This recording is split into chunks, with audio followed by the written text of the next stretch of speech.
Their homes were washed away in what can be described as one of the most devastating natural disasters in the province. Scores of lives were lost, families torn apart, with more than 70 people declared missing since that fateful event 8 months ago. Many who were displaced were moved to community halls.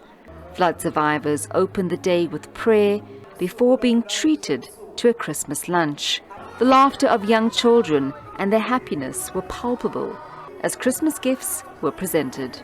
For many, the day brought joy and cheer. We are very happy, I won't lie to you. Looking at where we come from, our living conditions was terrible, but we see that there is progress now and we have decent accommodation. We feel bad because we're thinking about other people who's left at the back, because we are not all of us who are here. Our day was very pleasant. We also heard we are going to receive vouchers. We are so thankful. The provincial government also gave an update on the relocation of flood survivors to what they call transitional emergency accommodation.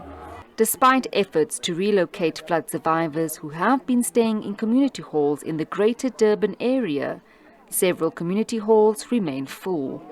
KZN Premier Nomusa Durban made a commitment that they would ensure that before Christmas, all flood survivors move out of mass care centres and are housed in decent accommodation.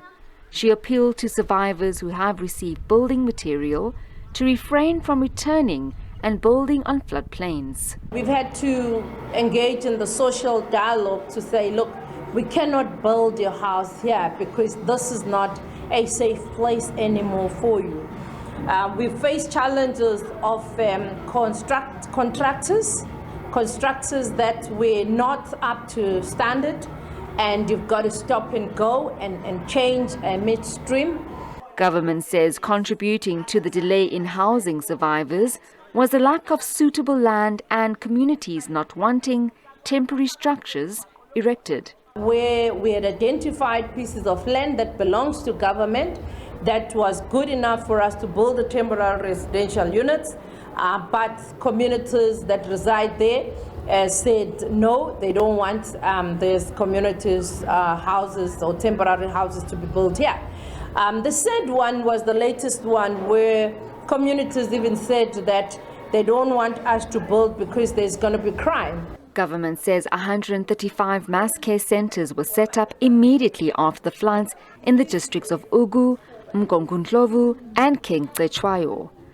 128 have already been closed, including 5 in KwaZulu-Natal. The remaining 7 in eThekwini are scheduled to close before Christmas. Jade Paulser, SABC News, Durban.